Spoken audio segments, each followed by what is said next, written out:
ಓಂ ಶ್ರೀ ಸಂತೋಷಿ ಮಾತಾ ವ್ರತಾಕಥಾರಂಭ. 1ನೇ ಅಧ್ಯಾಯ. ಪೂರ್ವಕಾಲದಲ್ಲಿ ನೈಮಿಷಾರಣ್ಯದಲ್ಲಿ ಶೌನಕಾದಿ ಮುನೀಶ್ವರರು ಸೂತ ಪುರಾಣಕ್ಕೆ ನಿಂತು ಪ್ರಶ್ನಿಸಿದರು. ಸೌಮ್ಯ ಸ್ವಭಾವವುಳ್ಳ ಸಕಲ ಶಾಸ್ತ್ರ ಪುರಾಣ ವಿಶಾರದ ಹೇ ಸೂತನೇ, ನಮ್ಮ ಸಂದೇಹವನ್ನು ತೀರಿಸು.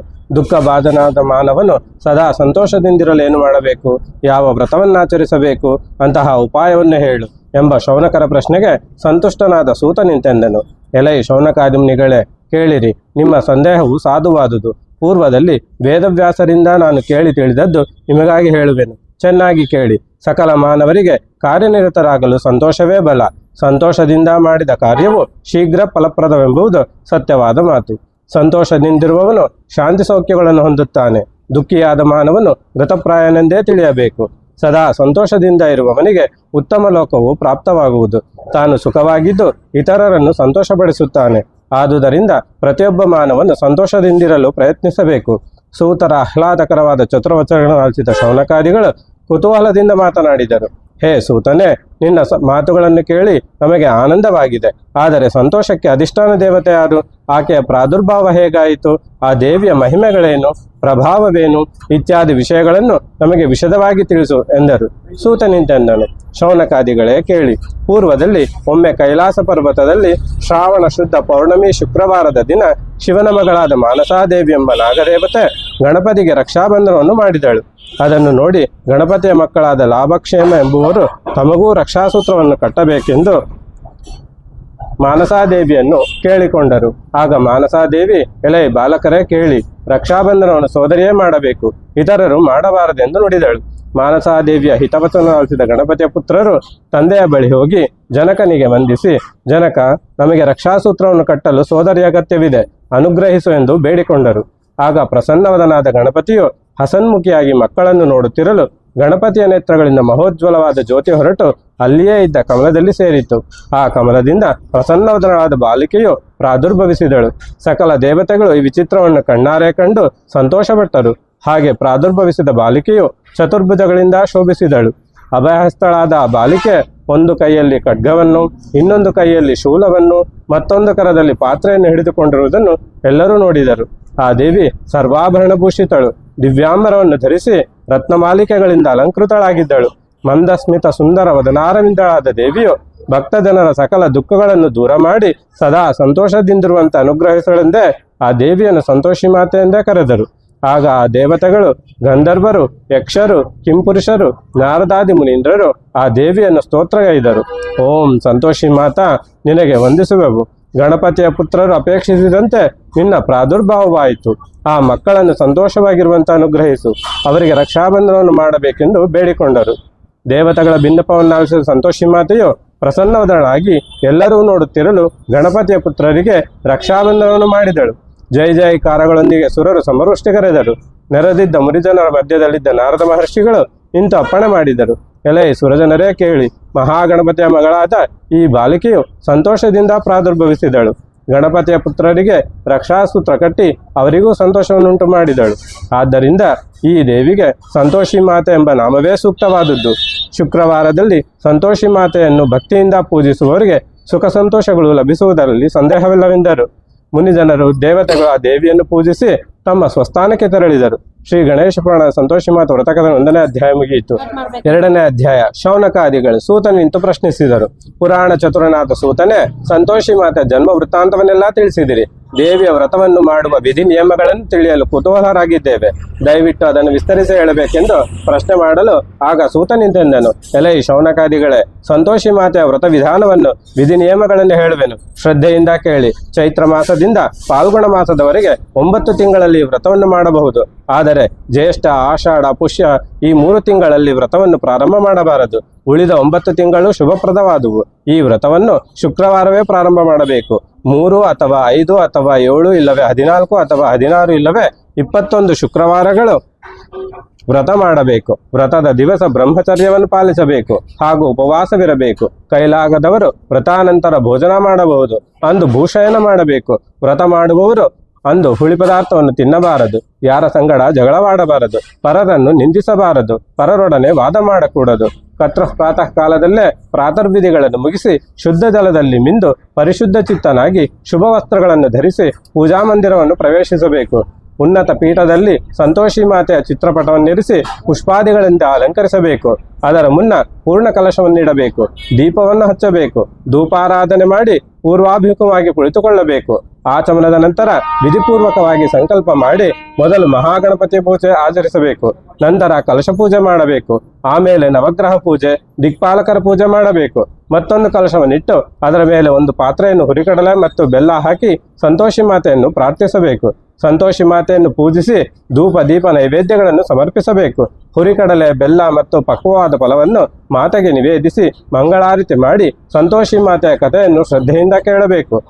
ಕಥೆಯನ್ನು ಶ್ರದ್ಧೆಯಿಂದ ಕೇಳಿ ಪುನಃ ಪೂಜೆ ಮಾಡಿ ಪ್ರಸಾದವನ್ನು 3 ಭಾಗಗಳಾಗಿ ವಿಂಗಡಿಸಿ ಪೂಜೆ ಮಾಡಿಸಿದ ವಿಪ್ರನಿಗೆ 1 ಭಾಗವನ್ನು ಕೊಡುವುದು, 2ನೇ ಭಾಗವನ್ನು ಗೋಮಾತೆಗೆ ತಿನ್ನಿಸಬೇಕು, 3ನೇ ಭಾಗವನ್ನು ಎಲ್ಲರಿಗೂ ವಿತರಣೆ ಮಾಡಬೇಕು. ಬಾಂಧವರಿಗೆ ಹಾಗೂ ಇತರರಿಗೆ ಕೊಟ್ಟು ನಂತರ ಮನೆಯವರು ಪ್ರಸಾದ ಸ್ವೀಕರಿಸಬೇಕು. ಮುನಿಜನರೇ ಕೇಳಿ, ಈ ವ್ರತವನ್ನು ಶುಕ್ರವಾರದಲ್ಲಿ ವಿಧಿಪೂರ್ವಕವಾಗಿ ಶಕ್ತಿವಂಚನೆ ಇಲ್ಲದೆ ಲೋಭ ಮಾಡದೆ ಉತ್ಸಾಹದಿಂದ ಮಾಡಬೇಕು. ಅಭೀಷ್ಟವು ಪೂರ್ಣವಾದ ನಂತರ ವ್ರತೋದ್ಯಾಪನೆ ಮಾಡಬೇಕು. ಉದ್ಯಾಪನ ದಿವಸದಲ್ಲಿ ಒಬ್ಬ ಬ್ರಾಹ್ಮಣನಿಗೆ, ಒಬ್ಬ ಮುತ್ತೈದೆಗೆ ಹಾಗೂ 8 ಮಂದಿ ಬಾಲಕ ಬಾಲಕಿಯರಿಗೆ ಮೃಷ್ಟಾನ್ನ ಭೋಜನ ಮಾಡಿಸಬೇಕು. ಅಂದು ಸಹ ಅಡಿಗೆಯಲ್ಲಿ ಹುಳಿ ಪದಾರ್ಥಗಳನ್ನು ಬೆಳೆಸಬಾರದು. ಭೋಜನಾನಂತರ ಬ್ರಾಹ್ಮಣನಿಗೆ, ಮುತ್ತೈದೆಗೆ ಹಾಗೂ ಬಾಲಕ ಬಾಲಕಿಯರಿಗೆ ಯಥಾಶಕ್ತಿ ನೂತನ ವಸ್ತ್ರಗಳನ್ನು, ಫಲಗಳನ್ನು, ಪುಷ್ಪಗಳನ್ನು ಕೊಟ್ಟು ಸಂತೃಪ್ತಿಪಡಿಸಬೇಕು. ಅಂದು ಸಹ ಯಾರಿಗೂ ದಕ್ಷಿಣೆ ಕೊಡಬಾರದು. ಏಕೆಂದರೆ ಕೊಟ್ಟ ದಕ್ಷಿಣೆಯಿಂದ ಮಕ್ಕಳು ಹುಳಿ ಪದಾರ್ಥಗಳನ್ನು ಕೊಂಡು ತಿನ್ನಬಹುದೆಂಬ ಶಂಕೆ ಬರಬಾರದು. ಆದ್ದರಿಂದ ಎಲ್ಲರಿಗೂ ಶಕ್ತಿ ವಂಚನೆ ಇಲ್ಲದಂತೆ ಮರುದಿನ ದಕ್ಷಿಣೆ ಕೊಟ್ಟು ಸಂತೋಷಪಡಿಸಿ ತಾನೂ ಸಂತೋಷದಿಂದಿರಬೇಕು. ಶೌನಕಾದಿಗಳೇ ಕೇಳಿ, ಈ ವ್ರತವನ್ನು ಶ್ರದ್ಧಾಭಕ್ತಿಯಿಂದ ಮಾಡಿ ಉದ್ಯಾಪನೆಯನ್ನು ಸೂಕ್ತ ರೀತಿ ಶಕ್ತಿ ವಂಚನೆ ಇಲ್ಲದೆ ಮಾಡಿದವರಿಗೆ ಸಕಲ ದುಃಖಗಳು ಸರಿದು ಹೋಗುವು. ವಾಂಛಿತಾರ್ಥವನ್ನು ಪಡೆದು ಸಂಪತ್ತಚಿತ್ತನಿಂದ ಸಂತೋಷಚಿತ್ತರಾಗಿರುವರು. ಶ್ರೀ ಗಣೇಶ ಪುರಾಣ ಸಂತೋಷಿ ಮಾತಾ ವ್ರತಕಥನ 2ನೇ ಅಧ್ಯಾಯ ಮುಗಿಯಿತು. 3ನೇ ಅಧ್ಯಾಯ. ಶೌನಕಾದಿಗಳು ಮತ್ತೆ ಪ್ರಶ್ನೆ ಮಾಡಿದರು. ಎಲೆ ಪೂತ ಚರಿತ್ರ ಸೂತ, ಸಂತೋಷಿ ಮಾತಾ ವ್ರತ ನಿಯಮಗಳನ್ನು ಕೇಳಿ ನಮಗೆ ಆನಂದವಾಗಿದೆ. ಆ ದೇವಿಯ ಮಹಾತ್ಮೆಯನ್ನು ತಿಳಿಯಲು ನಾವು ಕುತೂಹಲರಾಗಿದ್ದೇವೆ. ಈ ಲೋಕದಲ್ಲಿ ಆ ದೇವಿಯನ್ನು ಯಾರು ಪೂಜಿಸಿದರು? ಆ ವಿವರಗಳನ್ನು ದಯಮಾಡಿ ನಮಗೆ ತಿಳಿಸು ಎಂದು ಕೇಳಿಕೊಂಡರು. ಸಂತುಷ್ಟಾಂತರಂಗನಾದ ಸೂತನಾಗ, ಶೌನಕಾದಿಗಳೇ ಕೇಳಿ, ಪೂರ್ವದಲ್ಲಿ ಶ್ರೀರಂಗಪಟ್ಟಣವೆಂಬ ನಗರದಲ್ಲಿ ಓರ್ವ ಸ್ತ್ರೀಗೆ 7 ಮಂದಿ ಮಕ್ಕಳಿದ್ದರು. ಅವರು ವ್ಯವಸಾಯವೇ ವೃತ್ತಿಯಾಗಿ ಉಳ್ಳವರಾಗಿದ್ದರು. ಮಾತೃಭಕ್ತಿ ಪರಾಯಣರಾದವರಲ್ಲಿ 6 ಮಂದಿಗೆ ವಿವಾಹವಾಗಿತ್ತು. 7ನೇವಾದ ಚಿಕ್ಕನಾದ ಶ್ರೀಕರನಿಗೆ ಲಗ್ನವಾಗಿರಲಿಲ್ಲ. ಶ್ರೀಕರನು ಸಂಗೀತ ವಿದ್ವಾಂಸನು, ಬಲಶಾಲಿ, ಧೈರ್ಯಶಾಲಿಯೂ ಆಗಿದ್ದನು. ಅವನು ಸಂತೋಷಿ ಮಾತೆಯ ದರ್ಶನಕ್ಕಾಗಿ ಉಜ್ಜಯಿನಿ ನಗರಕ್ಕೆ ಪ್ರಯಾಣವಾದನು. ಆಗ ದೇವಿಯ ಮಂದಿರದಲ್ಲಿ ಒಂದು ದೊಡ್ಡ ಉತ್ಸವ ನಡೆಯುತ್ತಿತ್ತು. ಆಗ ಆ ಶುಭ ಸಮಯಕ್ಕೆ ದೇಶದ 4 ದಿಕ್ಕಗಳಿಂದ ಜನರು ದೇವಿಯ ದರ್ಶನಾಕಾಂಕ್ಷಿಗಳಾಗಿ ಬಂದು ಸೇರಿದ್ದರು. ಶೌನಕಾದಿಗಳೇ ಕೇಳಿ, ಅಲ್ಲಿ ನೆರೆದಿದ್ದ ಜನಸ್ತೋಮತದಲ್ಲಿ ಭಕ್ತ ಜನರಿಂದ ಪ್ರಾರ್ಥಿತನಾಗಿ ಶ್ರೀಕರನು ದೇವಿಯ ಗೀತೆಯನ್ನು ಹೃದಯಂಗಮವಾಗಿ ಹಾಡಿ ಹಾಡಿ ನಲಿದಾಡಿದನು. ಅದನ್ನು ಕಂಡ ಜನರು ಆನಂದವನ್ನು ಹೊಂದಿ ಅವನನ್ನು ಕೊಂಡಾಡಿದರು. ಆ ಸಭೆಯಲ್ಲಿ ಕುಳಿತಿದ್ದ ಸತ್ಯವತಿ ಎಂಬ ಕನ್ಯೆಯು ಶ್ರೀಕರನ ಮಧುರ ಗಾನಾಮೃತವನ್ನು ಪಾನ ಮಾಡಿ ಮನಸೋತು ಅವನನ್ನೇ ಪತಿ ಎಂದು ಭಾವಿಸಿಕೊಂಡಳು. ಕಾರ್ಯಕ್ರಮ ಮುಗಿದ ನಂತರ ನೆರೆದಿದ್ದ ಜನರೆಲ್ಲ ಸಂತೋಷಿ ಮಾತೆಗೆ ವಂದಿಸಿ ಪ್ರಸಾದವನ್ನು ಸ್ವೀಕರಿಸಿ ತಮ್ಮ ತಮ್ಮ ಮನೆಗೆ ತೆರಳಿದರು. ಸತ್ಯವತಿಯು ದೇವಿಗೆ ಭಕ್ತಿ ಪುರಸ್ಕರವಾಗಿ ಅಭಿನಂದಿಸಿ ತನ್ನ ಸಂಕಲ್ಪವು ಸಫಲವಾಗುವಂತೆ ಮಾಡೆಂದು ಮನದಲ್ಲಿ ಬೇಡಿಕೊಂಡು ಪ್ರಸಾದವನ್ನು ತೆಗೆದುಕೊಂಡು ಶ್ರೀಕರನನ್ನು ಮತ್ತೆ ಮತ್ತೆ ವೀಕ್ಷಿಸಿ ತನ್ನ ಮನೆಗೆ ಹೊರಟಳು. ಮನೆಗೆ ಹೋಗುವ ಮಾರ್ಗದಲ್ಲಿ ರೂಪವತಿಯಾದ ಸತ್ಯವತಿಯನ್ನು ನೋಡಿ ದುಷ್ಟರು ಮೋಹಿಸಿ ಅವಳನ್ನು ಬಲಾತ್ಕರಿಸಿದರು. ಭೀತಳಾದ ಸತ್ಯವತಿಯು ನನ್ನನ್ನು ರಕ್ಷಿಸಿ ರಕ್ಷಿಸಿ ಎಂದು ಆರ್ತನಾದದಿಂದ ಕೂಗಿಕೊಂಡಳು. ಅದೇ ಮಾರ್ಗವಾಗಿ ಹೋಗುತ್ತಿದ್ದ ಶ್ರೀಕರನು ಆ ಬಾಲೆಯ ಕೂಗನ್ನು ಕೇಳಿ ಅವಳ ರಕ್ಷಣೆಗೆ ಓಡಿ ಬಂದು ದುಷ್ಟರನ್ನು ತಡೆದನು. ಬಲವಾಗಿ ಅವರನ್ನು ಹೊಡೆದನು. ದೃಢಕಾಯನು ಮಹಾಬಲಶಾಲಿಯೂ ಆದ ಶ್ರೀಕರನ ಹೊಡೆತಕ್ಕೆ ತಡೆಯಲಾರದೆ ದಿಕ್ಕಾಪಾಲಾಗಿ ಸತ್ಯವತಿಯು ಶ್ರೀಕರನಿಗೆ ಕೃತಜ್ಞತೆಯ ವಂದನೆಗಳನ್ನು ಅರ್ಪಿಸಿ ದಯಾರ್ಥ ದೃಷ್ಟಿಯಿಂದ ಅವನನ್ನು ನೋಡಿ ಲಜ್ಜೆಯಿಂದ ವಿನಯ ವಿನಮ್ರಿತಳಾಗಿ ಮನೆಗೆ ತೆರಳಿದಳು. ಸತ್ಯವತಿಯ ಮನಃಪ್ರವೃತ್ತಿಯನ್ನರಿತ ಜನಕರು ಶ್ರೀಕರನನ್ನು ಕಂಡು ತಮ್ಮ ಅಭಿಪ್ರಾಯವನ್ನು ತಿಳಿಸಿ ಅವನ ಸಮ್ಮತಿಯನ್ನು ಪಡೆದು ಶುಭ ಮುಹೂರ್ತದಲ್ಲಿ ಸತ್ಯವತಿ ಶ್ರೀಕರನ ವಿವಾಹ ಮಹೋತ್ಸವವನ್ನು ನೆರವೇರಿಸಿದರು. ಶ್ರೀಕರನಿಗೆ ಸಂತೋಷಿ ಮಾತೆಯ ದರ್ಶನಕ್ಕಾಗಿ ಹೊರಟು ಸೇವೆ ಮಾಡಿದ್ದರ ಫಲವಾಗಿ ಶೀಘ್ರದಲ್ಲಿ ವಿವಾಹವಾಯಿತು. ಶ್ರೀ ಗಣೇಶ ಪುರಾಣ ಶ್ರೀ ಸಂತೋಷಿ ಮಾತಾ ವ್ರತಕಥನೆ 3ನೇ ಅಧ್ಯಾಯ ಮುಗಿಯಿತು. ಜೈ. 4ನೇ ಅಧ್ಯಾಯ. ಸೂತನಿಂತೆಂದನು, ಶೌನಕಾದಿಗಳೇ ಕೇಳಿ, ಸತ್ಯವತಿಯು ವಿವಾಹವಾದ ನಂತರ ಅತ್ತೆಯ ಮನೆಯನ್ನು ಸೇರಿ ಪತಿಯ ಸೇವೆಯ ಸತೀಧರ್ಮ ಎಂಬುದನ್ನು ಆಚರಣೆಯಲ್ಲಿ ತೋರಿಸಿದಳು. ಸತ್ಯವತಿಯ ಶೀಲ, ವಿನಯ, ವಿವೇಕಾದಿ ಸದ್ಗುಣಗಳನ್ನು ಕಂಡು ಎಲ್ಲರೂ ಸಂತಸಪಟ್ಟರು. ಆದರೆ 6 ಮಂದಿ ನೆಗೆಣ್ಯರಿಗೆ ಅದು ಸರಿಬರಲಿಲ್ಲ. ದ್ವೇಷಾಸೂಯುಗಳಿಂದ ಕೂಡಿದ ಅವರು ಸತ್ಯವತಿಯಲ್ಲಿ ದೋಷಗಳನ್ನೆಣಿಸಿದರು. ಉಚ್ಚಿಷ್ಟವನ್ನಷ್ಟೇ ಅವಳಿಗೆ ಉಣಬಡಿಸಿದರು. ಅವಳು ತನಗೆ ಕೊಡುತ್ತಿದ್ದ ಕಿರುಕುಳ ತಡೆಯಲಾರದೆ ಒಂದು ದಿನ ಎಲ್ಲಾ ವಿಷಯವನ್ನು ತನ್ನ ಪತಿದೇವನಿಗೆ ತಿಳಿಸಿದಳು. ಸತಿ ಸತ್ಯವತಿಯ ವಚನಗಳನ್ನು ಪತಿದೇವನು ನಂಬಲಿಲ್ಲ. ಆದರೆ ಅತ್ತಿಗೆಯವರು ತನ್ನ ಹೆಂಡತಿಗೆ ಕೊಡುತ್ತಿದ್ದ ಕಿರುಕುಳವನ್ನು ಕಣ್ಣಾರೆ ಕಂಡು ತಮಗೆ ಎಂಜಲು ಅನ್ನವನ್ನಷ್ಟೇ ಬಡಿಸುತ್ತಿದ್ದನ್ನು ತಿಳಿದು ಕುಪಿತನಾಗಿ ಅತ್ತಿಗೆಯರನ್ನು ದಂಡಿಸಿದನು. ಅದೇ ಸಮಯಕ್ಕೆ ಶ್ರೀಕರನ ಅಣ್ಣಂದಿರು ಬಂದು ವಿಷಯವನ್ನು ಕೇಳಿ ತಿಳಿದು ಅವರೆಲ್ಲರೂ ಒಂದಾಗಿ ಶ್ರೀಕರನನ್ನು ನೋಡಿ, ಎಲೆ ಮೂರ್ಖ, ಮಂದಬುದ್ಧಿ, ನಿನಗೆ ಸಂಪಾದನೆ ಮಾಡಲು ಕೈಲಾಗದು. ನಿನಗೆ ಮೃಷ್ಟಾನ್ನವನ್ನಿಂತು ನೀಡಬಹುದು. ಉಚ್ಚಿಷ್ಟವೇ ನಿಮಗೆ ಗತಿ, ಬೇರೇನೇನು ಮಾಡಲಾಗದು ಎಂಬುದಾಗಿ ನಿಷ್ಠೂರ ವಚನಗಳನ್ನಾಡಲು ಶೋಕಾಕುಲ ಚಿತ್ತನಾದ ಶ್ರೀಕರನು ಮನೆ ಬಿಟ್ಟು ದೇಶಾಂತರ ಹೊರಟು ಹೋದನು. ಶ್ರೀಕರನು ದೇಶಾಟನ ಮಾಡುತ್ತಾ ಒಂದು ಪಟ್ಟಣದಲ್ಲಿ ಓರ್ವ ವರ್ತಕನಲ್ಲಿ ಕೆಲಸಕ್ಕೆ ಸೇರಿದನು. ಕೆಲ ದಿನಗಳು ಉರುಳಿದವು, ವರ್ಷಗಳು ಕಳೆದು ಹೋದವು. ಶ್ರೀಕರನ ವಿಶ್ವಾಸಪೂರಿತ ಸೇವೆಯನ್ನು ನೋಡಿ ತೃಪ್ತನಾದ ಆ ವರ್ತಕನು ಅವನಿಗೆ ಸಂಬಳದ ಜೊತೆಗೆ ವ್ಯಾಪಾರದ ಲಾಭದಲ್ಲಿ ಅರ್ಧ ಭಾಗವನ್ನು ಕೊಟ್ಟು ಅವನನ್ನು ಪಾಲುಗಾರನ್ನಾಗಿ ಮಾಡಿಕೊಂಡನು. ನಿರ್ಮಲ ಸ್ವಭಾವದ ಶ್ರೀಕರನು ವಿಶೇಷ ಧನಾರ್ಜನೆ ಮಾಡಿ ದೊಡ್ಡ ಶ್ರೀಮಂತನಾದನು. ಇತ್ತ ಶ್ರೀಕರನ ಪತ್ನಿ ಸತ್ಯವತಿಯು ಪ್ರತಿದಿನ ಅಡವಿಗೆ ಹೋಗಿ ಸೌದೆ ತರುತ್ತಿದ್ದಳು. ಮನೆ ಕೆಲಸಗಳನ್ನೆಲ್ಲ ಮಾಡಿ ನೆಗೆಣ್ಣರು ಹಾಕುತ್ತಿದ್ದ ಹುಳಿ ಅಳಿಸಿದ ಪದಾರ್ಥಗಳನ್ನೇ ತಿಂದು ಚಿಪ್ಪಿನಲ್ಲಿ ನೀರು ಕುಡಿದು ಪತಿದೇವನ ದಾರಿ ಕಾಯುತ್ತಾ ದಿನಗಳನ್ನು ಕಳೆಯುತ್ತಿದ್ದಳು. ಆ ಮನೆಯ ಜನರ ನಿಷ್ಠೂರ ವಚನಗಳನ್ನು ಸಹಿಸಿಕೊಂಡು ಮನೆಯ ದಾಸಿಯಾಗಿದ್ದಳು. ಶೌನಕಾದಿಗಳೇ ಕೇಳಿ. ಇಂತು ನಾನಾ ವಿಧವಾದ ಹಿಂಸೆ ಕೊಡುತ್ತಿದ್ದರೂ ಸತ್ಯವತಿಯು ಸಹನೆಯಿಂದ ಇದ್ದರು. ನಿಷ್ಕಾರಣವಾಗಿ ನಿರ್ದೋಷಿಯಾದ ಸತ್ಯವತಿಯನ್ನು ನೆಗೆಣ್ಣರು ಬೈದು ಹೊಡೆದರು.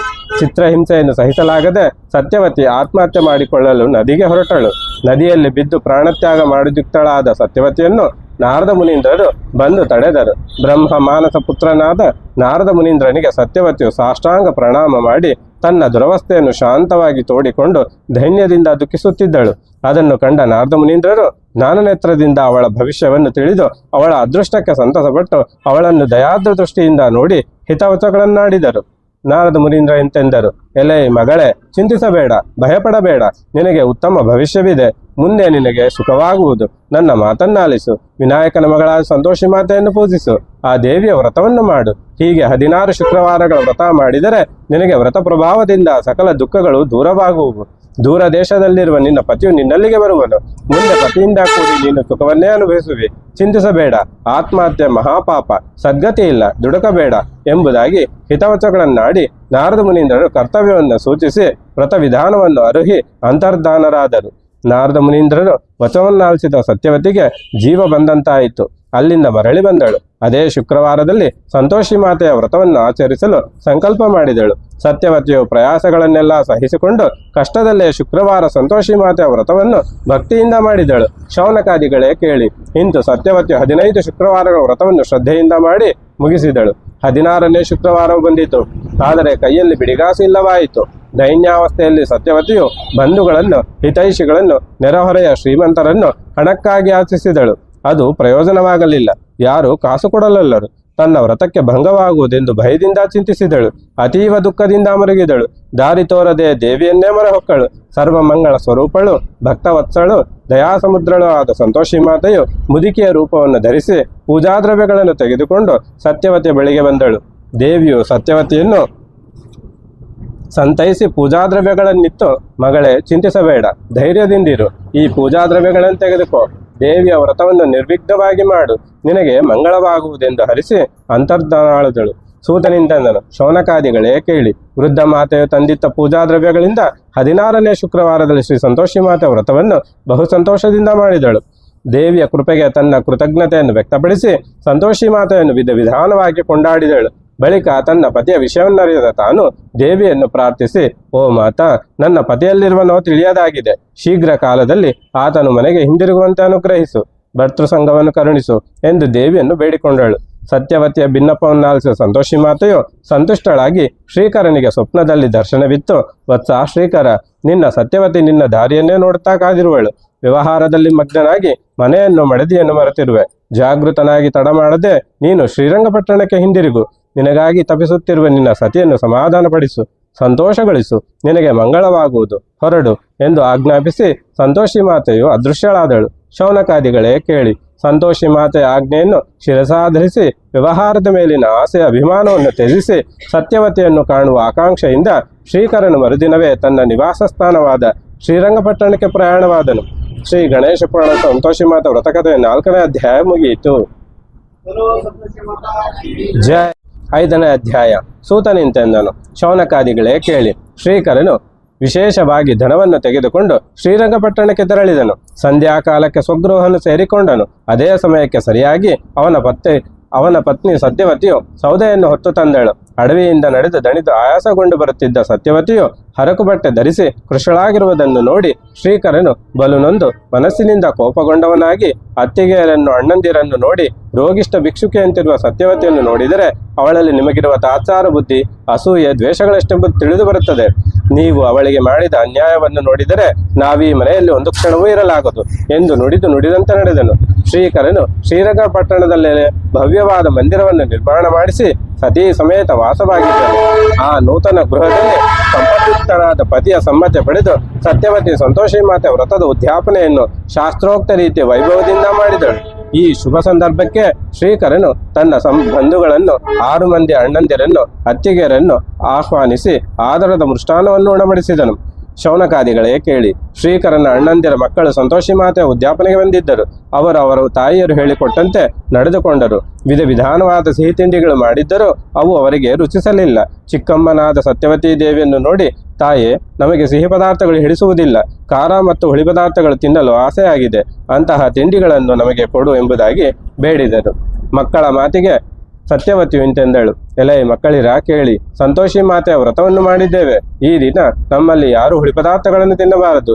ಸಿಹಿ ತಿಂಡಿಗಳು ಮತ್ತು ಸಾತ್ವಿಕ ಆಹಾರವನ್ನೇ ಸ್ವೀಕರಿಸಬೇಕು. ಇದೊಂದು ದಿನ ನೀವು ಹುಳಿ ತಿನ್ನದಂತೆ ಇದ್ದರೆ ಸಾಕು ಎಂದು ಹಿತವಚನವನ್ನು ನುಡಿದಳು. ಆಗ ಮಕ್ಕಳು, ತಾಯೇ, ನೀನು ಹೇಳುವುದು ಸರಿ, ಹಾಗೇ ಮಾಡೋಣ. ಆದರೆ ನಮ್ಮ ಸಂತೋಷಕ್ಕಾಗಿ ಸ್ವಲ್ಪ ಹಣ ಕೊಡು ಎಂದು ಚಿಕ್ಕಮ್ಮನನ್ನು ಕಾಡಿದರು. ಮಕ್ಕಳ ಬೇಡಿಕೆಗಳನ್ನು ಪೂರ್ಣ ಮಾಡುವುದು ಸೂಕ್ತವೆಂಬ ವಿಶಾಲ ಮನೋಭಾವನೆಯಿಂದ ಸತ್ಯವತಿಯು ಮಕ್ಕಳ ಕೈಯಲ್ಲಿ ಚಿಲ್ಲರ ಹಣ ಹಾಕಿದಳು. ಶೌನಕಾದಿಗಳೇ ಕೇಳಿ. ಅಮಾಯಕಳಾದ ಸತ್ಯವತಿಯು ಚಿಕ್ಕ ಮಕ್ಕಳ ಸಂತೋಷಕ್ಕಾಗಿ ಹಣ ಕೊಟ್ಟಳು. ಆದರೆ ಕುತ್ಸಿತರಾದವರ ಮಾತೆಯರ ಮಾತಿನಂತೆ ಆ ಮಕ್ಕಳು ಚಿಲ್ಲರ ಹಣದಿಂದ ಹುಳಿ ಪದಾರ್ಥಗಳನ್ನೇ ಕೊಂಡು ತಿಂದರು. ಅದರಿಂದಾಗಿ ಸಂತೋಷಿ ಮಾತೆಯ ವ್ರತಕ್ಕೆ ಭಂಗ ಉಂಟಾಯಿತು. ಈ ವಿಷಯವು ಸತ್ಯವತಿಗೆ ತಿಳಿಯದು. ಅದೇ ಸಮಯಕ್ಕೆ ಸರಿಯಾಗಿ ರಾಜಭಟರು ಬಂದು ಸತ್ಯವತಿಯ ಪತಿ ಶ್ರೀಕರನನ್ನು ಬಂಧಿಸಿ ರಾಜನಲ್ಲಿಗೆ ಕೊಂಡೊಯ್ದರು. ಉದ್ಯಾಪನದ ದಿನ ನಿರಪರಾಧಿಯಾದ ತನ್ನ ಪತಿಯನ್ನು ರಾಜಭಟರು ಹಿಡಿದುಕೊಂಡು ಹೋದುದಕ್ಕೆ ಸತ್ಯವತಿಯು ಮರಗಿದಳು. ಭಯಭ್ರಾಂತಳಾಗಿ ಶ್ರೀ ಸಂತೋಷಿ ಮಾತೆಯನ್ನು ಸ್ತುತಿಸಿ ಪ್ರಾರ್ಥಿಸಿದಳು. ಸಂತೋಷಿ ಮಾತೆ, ಭಕ್ತವತ್ಸಲೆ, ಆಶ್ರಿತ ಜನ ವಿಪತ್ತಾಹಾರ ಮಾಡುವವಳೆ, ದಯಾಮಯಿ, ನಿನ್ನನ್ನೇ ನಂಬಿದ ನನ್ನಿಂದ ಅಪಚಾರವಾಗಿದ್ದರೆ ಕ್ಷಮಿಸು. ಒಂದು ವೇಳೆ ನನ್ನ ಪತಿ ಅಪಚಾರ ಮಾಡಿದ್ದರೆ ಮನ್ನಿಸು. ನಮ್ಮ ಅವಿವೇಕವನ್ನು ಮನ್ನಿಸಿ ನಮ್ಮನ್ನು ಕಾಪಾಡು. ನಮಗೆ ಬೇರೆ ರಕ್ಷಕರಿಲ್ಲ ಎಂಬುದಾಗಿ ದೇವಿಯನ್ನು ಪ್ರಾರ್ಥಿಸಿದಳು. ಸೂತನಿಂತೆಂದನು, ಶೌನಕಾದಿಗಳೇ ಕೇಳಿ. ಇಂದು ಭಕ್ತಳಾದ ಸತ್ಯವತಿಯ ಪ್ರಾರ್ಥನೆಯನ್ನು ಆಲಿಸಿದ ಸಂತೋಷಿ ಮಾತೆಯು ಪ್ರಸನ್ನಳಾದಳು. ಆಗ ಆಕಾಶವಾಣಿ ನುಡಿಯಿತು, ಮಗಳೇ ಸತ್ಯವತಿ, ಚಿಂತಿಸಬೇಡ. ನಿಮ್ಮಿಂದ ಯಾವ ಅಪರಾಧವೂ ನಡೆದಿಲ್ಲ. ನೀವು ನಿರ್ಮಲ ಚಿತ್ತರು, ವಿಶುದ್ಧ ಭಕ್ತಿಯಿಂದ ವ್ರತವನ್ನು ಆಚರಿಸಿದಿರಿ. ಉದ್ಯಾಪನದ ದಿನವೇ ನಿಮ್ಮ ಮನೆಯ ಮಕ್ಕಳು ಹಠಮಾರಿತನದಿಂದ ಹುಳಿ ಪದಾರ್ಥಗಳನ್ನು ತಿಂದು ವ್ರತಭಂಗ ಮಾಡಿದರು. ಆದ್ದರಿಂದ ವಿಪತ್ತಿಗೆ ದಾರಿಯಾಯಿತು. ಆದರೂ ಚಿಂತಿಸಬೇಡ, ಮತ್ತೊಮ್ಮೆ ಉದ್ಯಾಪನೆಯನ್ನು ಮಾಡು. ನನ್ನ ಅನುಗ್ರಹದಿಂದ ನಿನ್ನ ಪತಿ ರಾಜನಿಂದ ಸನ್ಮಾನಿತನಾಗಿ ಶೀಘ್ರದಲ್ಲಿಯೇ ನಿನ್ನಲ್ಲಿಗೆ ಬರುವನು.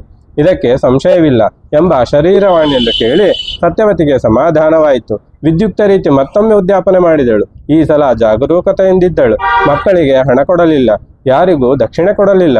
ಯಾರು ಹುಳಿ ಪದಾರ್ಥಗಳನ್ನು ತಿನ್ನಲು ಅವಕಾಶವಿಲ್ಲದಂತೆ ನೋಡಿಕೊಂಡಳು.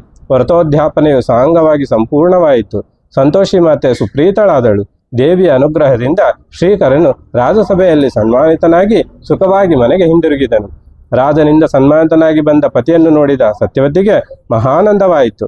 ಸತ್ಯವತಿಯು ಶ್ರೀಕರನು ಮತ್ತೆ ಶ್ರೀ ಸಂತೋಷಿ ಮಾತೆಯನ್ನು ಪೂಜಿಸಿ ಪ್ರಾರ್ಥಿಸಿದನು. ದೇವಿಯ ಭಕ್ತರಾದ ಪುಣ್ಯ ದಂಪತಿಗಳನ್ನು ಶ್ರೀರಂಗಪಟ್ಟಣದ ಜನರೆಲ್ಲ ಗೌರವದಿಂದ ನೋಡುತ್ತಿದ್ದರು. ದೇವಿಯ ಕೃಪೆಯಿಂದ ಸಕಲ ಭಾಗ್ಯಗಳನ್ನು ಪಡೆದು ಸದಾ ಸಂತೋಷದಿಂದಿರುವ ದಂಪತಿಗಳನ್ನು ನೋಡಿ ಶ್ರೀಕರನ ಅಣ್ಣಂದಿರು ಮತ್ತು ಅತ್ತಿಗೆಯರು ಅವರಲ್ಲಿ ಮಾತ್ಸರ್ಯವನ್ನು ದ್ವೇಷವನ್ನು ತೊರೆದು ಸಂತೋಷಿ ಮಾತೆಯ ವ್ರತವನ್ನು ಭಕ್ತಿಯಿಂದ ಮಾಡಿದರು. ಕೆಲಕಾಲ ಕಳೆದ ನಂತರ ಸತ್ಯವತಿಗೆ ಸುಂದರನು ಶುಭಲಕ್ಷಿತ ಗಾತ್ರನೂ ಆದ ಪುತ್ರನು ಜನಿಸಿದನು. ಸತ್ಯವತಿ ದಂಪತಿಗಳು ಸುಕುಮಾರನೊಂದಿಗೆ ಪ್ರತಿದಿನ ಸಂತೋಷಿ ಮಾತೆ ಆಲಯಕ್ಕೆ ಹೋಗಿ ದೇವಿಯ ದರ್ಶನವನ್ನು ಪಡೆದು ಬರುತ್ತಿದ್ದರು. ಇಂದು ಕೆಲ ದಿನಗಳು ಉರುಳಿದವು. ಒಂದು ದಿನ ಸಂತೋಷಿ ಮಾತೆಯು ಸೌಮ್ಯ ರೂಪವನ್ನು ತ್ಯಜಿಸಿ ಭಯಂಕರ ರೂಪವನ್ನು ಧರಿಸಿ ಸತ್ಯವತಿಯ ಮನೆಗೆ ಬಂದಳು.